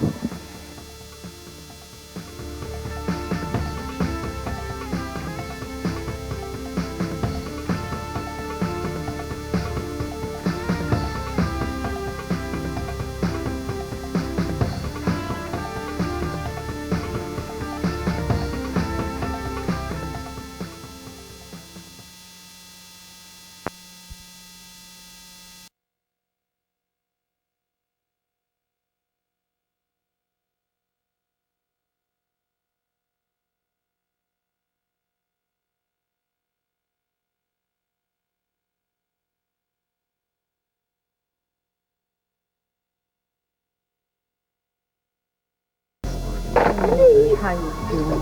Oh, how was rehab? Okay. Lost a little weight, actually. Oh, good for you. What's Excuse me. Yeah. Hello, Rachel.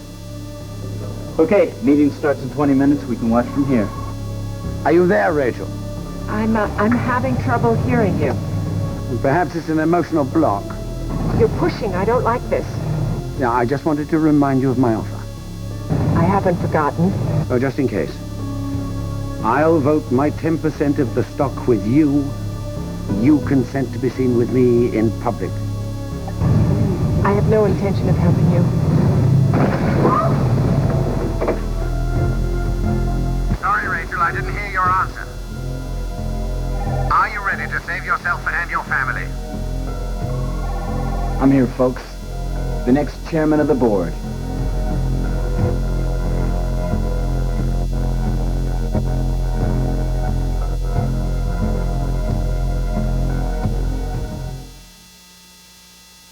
Ask her Jerry. how long it took to pick out our Armstrong floor. 2 weeks. Months.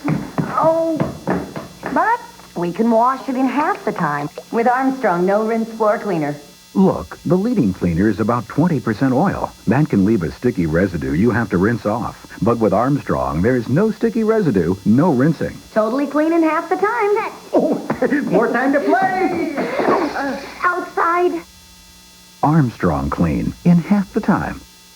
We all work awfully hard today. I think we should be as good to ourselves as we can. So I'm going to treat myself to new French vanilla coffee mate. It adds a rich, creamy taste to my coffee, and it's full of sweet, fabulous flavor. I wouldn't put anything else in my coffee, except maybe new mocha almond or new cinnamon cream coffee mate. So many treats, so little time. New flavored coffee mate. Your coffee never had it so good. You know hand washing is great for your clothes, but who has time? Trust Woolite in the Gentle Cycle. It turns the Gentle Cycle into a hand washing cycle because Woolite won't shrink, stretch, or fade. Trust Woolite for hand washed care in the Gentle Cycle. How much sausage nut? Turkey? Tasty. Very tasty. Lighter. Definitely leaner. Half the fat. Wow. Molto buono. Lewis Rich Turkey Smoked Sausage. All the taste and half the fat. Switch to Rich. Lewis Rich. I like it. I'd say downright delicious.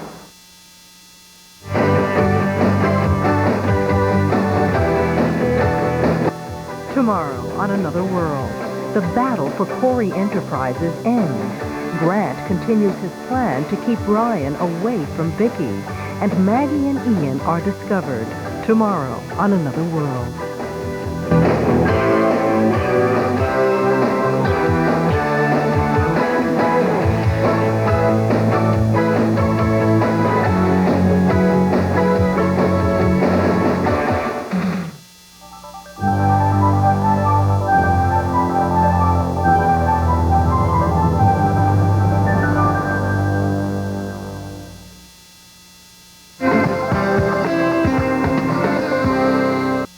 Good afternoon, everyone. I'm Diana Penna, and coming up tonight on Eyewitness News at 6, an arrest this morning in a Wyoming County homicide case. 24-year-old Jay Evans died Monday after being beaten over the weekend. Andy Mahalsik has the story.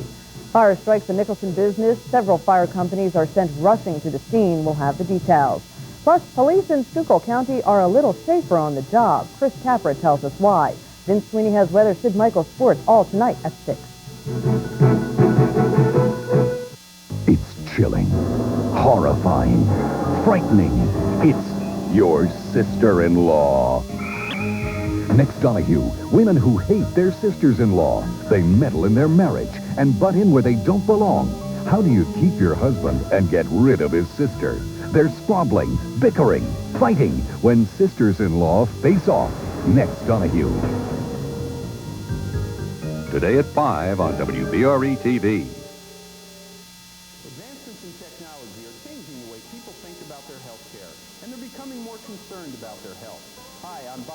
President and CEO of Mercy Hospital in Wilkes-Barre. People are exercising more, watching what they eat, and keeping informed as to the latest breakthroughs in medical technology.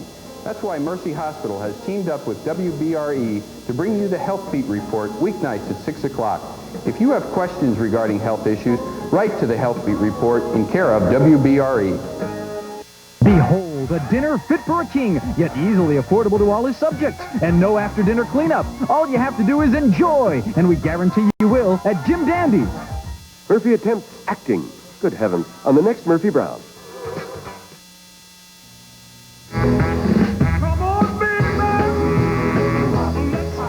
Thank you for joining us. We're having fun here reminiscing to some of our favorite music from the 60s.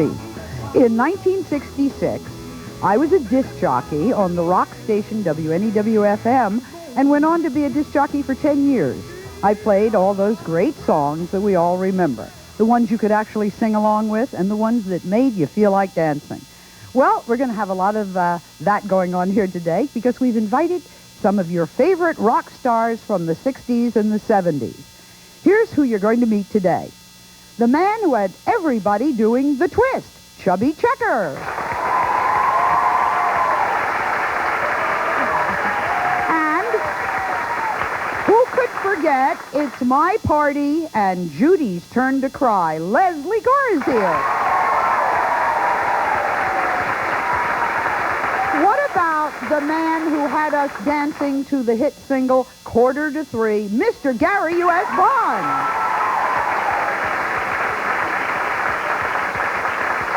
Lots more. Okay, let's get started. My first guest once said, I can't explain why the girls all think I'm cute, but millions of girls could. And they saw him as a sex symbol. Back in the 60s, he and 3 other mop tops were brought together as a singing group for one of the hottest shows on television. He's here today singing one of his many hit songs, Daydream Believer. Please welcome from the Monkees, Davy Jones.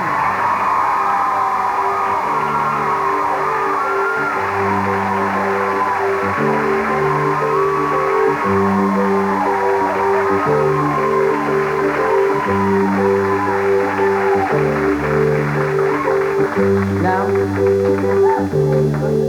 was just backstage and this guy says to me, "You're Dudley Moore, aren't you?" I said, "I've never heard of a guy before. What are you talking about? You're a hooker? I thought I was doing so well."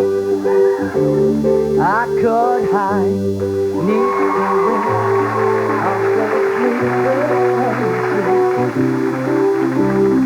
6 o'clock alarm would never ring. But it rains and I rise, wipe the sleep out of my eyes. Shaving razors cool and we sing. Cheer up, sleepy Jane.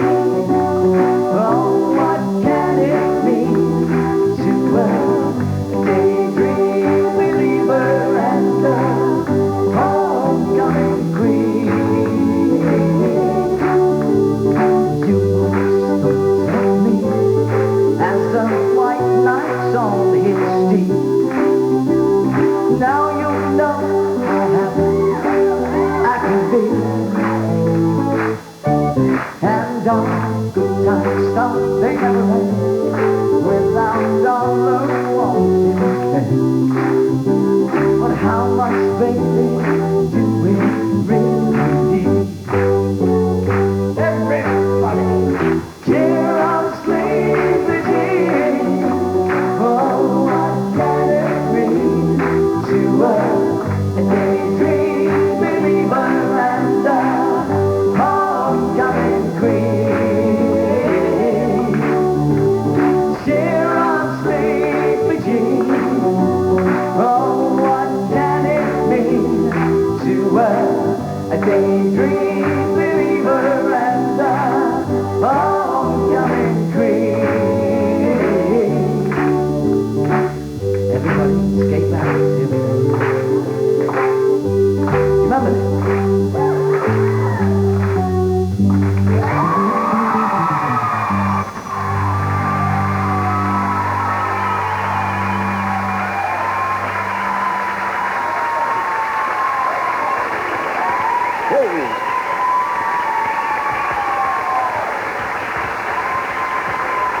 Listen to that. Wow!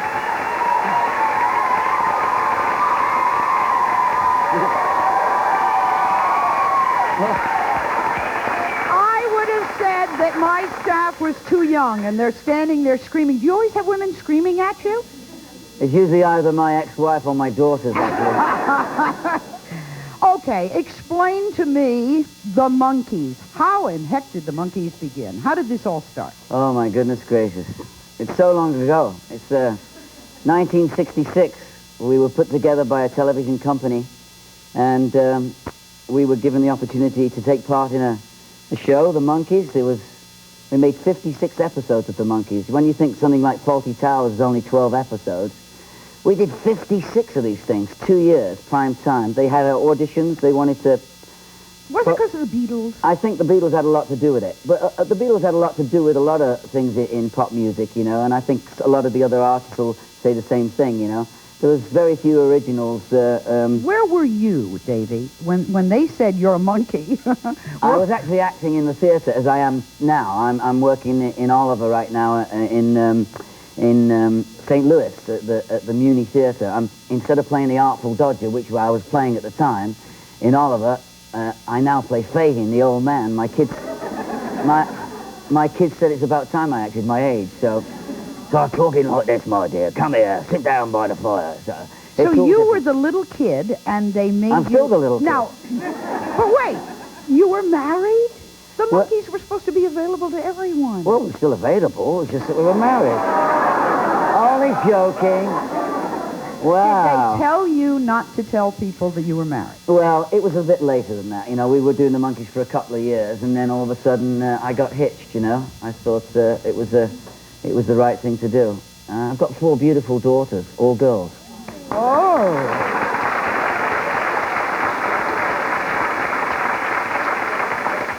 What is that you are wearing, my dear? Monkey shirt. It's Monkeys and Boys and Hearts. An old shirt. There you go. A fan. An old shirt, huh? It's funny, I've never seen my smile on my face like that before.